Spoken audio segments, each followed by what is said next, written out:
বরণ করে নিচ্ছেন বরগুনা জেলা শাখার সম্মানিত আমির মামুন স্যার। ভয় নাই। বিএনপি ছেড়ে গেলে বা কোনো রাজনৈতিক দল ছেড়ে গেলে, জামাত ইসলামী গেলে আমার নাকি সমস্যা হবে। আমি কোনো সমস্যাকে ভয় পাই না। আমার বয়স 70-এর বেশি, মৃত্যুকে আমার ভয় নাই। আমি বলেছি আমি মরবো, কিন্তু কথা আমার নড়বে না যেখানেই যাই। আমাকে ভয় দেখিয়ে লাভ নাই।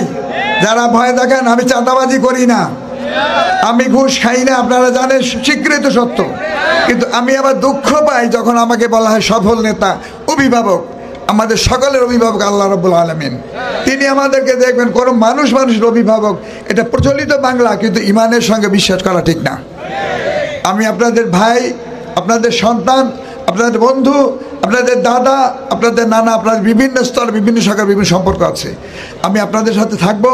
আপনারা যেটা চাইবেন সেটাই হবে। তেলের ব্যবহার যদি ঠিক মতো করা যায়, এটা তেলবাজির তেল না, ইমানির তেল।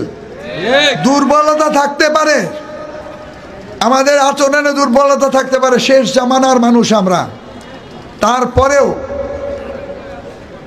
লক্ষ্য যদি ঠিক থাকে, তাহলে আমাদের পক্ষে ইসলামী ঝান্ডা উড্ডীন করা সম্ভব ইনশাআল্লাহ। যদি ভাবি একবার এগোই একবার পিছুই, এগুতে পিছুতে গেলে আসলে কিছুই হবে না। মনে রাখতে হবে, এক আল্লাহর উপর আমাদের বিশ্বাস থাকতে হবে। এক আল্লাহর উপরে বিশ্বাস যদি না থাকে, তাহলে আমাদের কোনো সফলতা আসবে না। দল করার জন্য দল করা যাবে না। কোনো দল দেশের জন্য করতে হবে, মাটির জন্য করতে হবে, সাধারণ মানুষের জন্য করতে হবে, এদেশের হিন্দু মুসলমানের জন্য করতে হবে। আর সেটা করতে হবে যে